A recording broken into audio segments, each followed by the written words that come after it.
Andijonda bank mansabdori 40 ming dollar pora bilan ushlandi. Davlat xavfsizlik xizmati xabariga ko'ra, O'zbekistondagi banklardan birining Andijon viloyati bosh boshqarmasi boshlig'i o'rinbosari o'z xizmat mavqeidan foydalanib, boylik orttirishni maqsad qilgan. Pullar qayerda?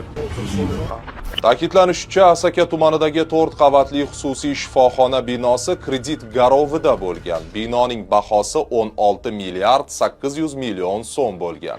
Biroq u auksionda sotilmagach, bankir uning narxini 12 milliard so'mga tushirib, bank hisobiga olgan. Shundan so'ng u binoni mahalliy tadbirkorga auksionsiz va 7 yillik foizsiz kredit hisobiga olib berishni va'da qilgan. Buning uchun esa tadbirkordan 90 ming dollar talab qilgan.